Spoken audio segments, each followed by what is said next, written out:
been since October 4th. I think everyone here is excited that Denny can move on to the next phase of his life. But certainly he's a strong man. His resiliency has allowed us to kind of be upbeat. Denny's a strong man. He's held this for all of us. And just to see his tenacity to get through this incident, I couldn't be more prouder as a chief of this department. Chief, you've been just 3 weeks from the way the injuries were described. Fast recovery. I mean, are you surprised that 3 weeks he's able to go home after what you had described? Yeah, Denny is a fighter. He is a fighter. I tell you what, if you look up the definition of the word fighter in the dictionary, Denny's picture is going to be right there. He has been an upbeat throughout this whole entire process. I think many law enforcement officers are wondering, what if it was me in that situation? Would I be able to handle it like Denny handled it? And let me tell you, he has handled it tremendously. I talked to him last night. Last night, obviously, we had the tribute to him. I think the family was very surprised to see so many different law enforcement as well as first responders, not just law enforcement, but first responders across this county show up and show support for Denny. And just as you see today, he's getting ready to go home. It's going to be a tribute to have him go home. It's hard to count the amount of officers, but you see what happened last night, how many were here. We're hearing 200 plus here today. What can you just say about last night and today and the show of support here? I think, outside the courtroom, we saw a sea of blue. Like I said, when something happens to a member of law enforcement in this community, it doesn't matter what patch you have on your sleeve. We're going to come out and show support and get done whatever needs to be done. Like I said, the good days, the bad days, but one thing for sure is that we stick by one another. And I think for the vast majority of this community has stuck by the men and women of the Rochester Police Department.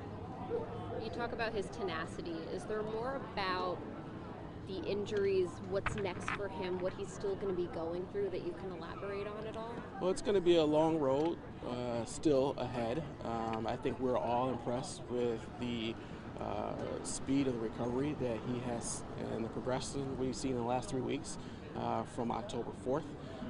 But he has a long road ahead, and I think through his family, his immediate family, his extended family in law enforcement, and just the prayers and support of this community, hopefully we'll see some significant change. You have 3 weeks. Lucas Club wants 2 officers in the police unit. You have also implemented that within the first week that this happened. Any thoughts on strategy moving forward? Well, we always look and see what we can kind of do better and mitigate any type of risk. This is a dangerous job. No one's discounting that. I give praise each and every time that I can to the men and women who wear this badge. They go out there and put their lives on the line. It's unfortunate that people choose to resist arrest by fighting with the police. There are a number of things that go into account when you talk about 2 badge patrols. Our Rochester Police Department has been set up for single badge patrols. There's a number of things go into account. Size of the city, population, cost for service, number of officers in the department. But we will do everything that we can to mitigate those risks. And if, like I said a week ago, if there was something that we can do that was 100% guaranteed to ensure the safety of officers, we'd be doing it. In talking with him, just how excited, you said you spoke to him last night, you said just how excited is he for today? He's very excited. I think, like I said, just the support that he has received and the upbeat and attitude certainly has, I think, made all of us a little eager today to have this moment that he can go home. He made it through a critical incident, and he is here to tell about it. He has just been remarkable throughout this whole entire process, which I think has allowed the men and women of the Rochester Police Department, and I think the men and women who wear the badge across this county, to have a motivation to continue to do this. And we will continue to go out there and protect and serve.